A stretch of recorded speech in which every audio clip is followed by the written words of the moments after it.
Elizabeth Lombardo is a psychologist and the author of A Happy You, Your Ultimate Prescription for Happiness. Cure-all. Right, and I think so for so long they're getting on the scale, they're getting rewarded by the numbers going down, and then it gets to a set point. So change your focus from losing weight to having a healthy lifestyle. And maybe it's trying a new exercise class or working out with a friend or even setting a new goal like completing. And I really recommend that people not only plan for their financial retirement, but their psychological retirement also. Absolutely. Really think about how am I going to be spending my time. Can't we just say no? We're constantly shooting ourselves. I should do that. If I was a good mom, then I would, and so I should do it. And so we just keep putting more and more on our plate. And the goal is to be a better parent, and that's a great motivation. But what we have to realize is, ironically, it's making us not as effective as a mother. I always hear the airline saying, put your oxygen mask on first, right? Why? Because if you passed out from no oxygen, you're not going to be able to help others. Take time out for yourself, and if you do, you're a better parent, you're a better spouse, you're better at work, you're better everything. We're not with our family except for over the holidays, and so it can dredge up those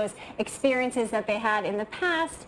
That can be a little stressful. It's important to do two things. Respect the host and respect yourself. So respect the host because the host wants to know that the time and the energy and the effort that they put into this was worth it. So taste what it is, tell her how great it is, say how wonderful everything is, but also respect yourself in terms of what you can. Yes, avoid them. You don't have to talk to everyone. You don't have to, and that's If you jump right in, that can cause more stress, which then can cause more health problems, psychological problems, family problems, and financial problems. But that's okay because I think the goal should be to share it with other people and see where it goes, but continue to enjoy. And as a society, we tend to look for happiness in the wrong places. Shopping therapy, Ben & Jerry's counsel. We don't actually find that happiness, but if we practice the right skills, everyone's going to be happy. One, your relationship is actually absolutely vital. You can't wait until the kids go away to college to rekindle because you won't be there. The second thing is when you have a healthier relationship, you yourself are happier and healthier. And all the research shows that people who are happily married are going to live longer, they have less chronic illness, there's less depression, all of that. The third reason why it's important is because we have to be a good role model for our kids. And that single word is should. Get rid of should and its cousins must and ought. Because when we should ourselves, it's like this big finger wagging at us saying, you're just not good enough. Keep dating.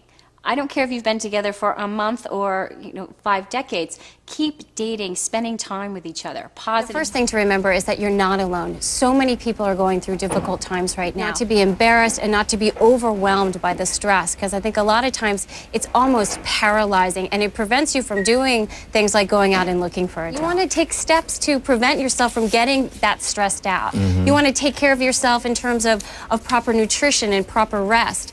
Exercising is a great way to decrease stress and to combat depression. People have a tendency to focus on the negative, to look at what's wrong instead of what's right. Deny that some of these tough things are happening, but if we can focus on some of the more positive things, if we can feel more grateful, if we can reach out to help other people, that helps us change our perspective.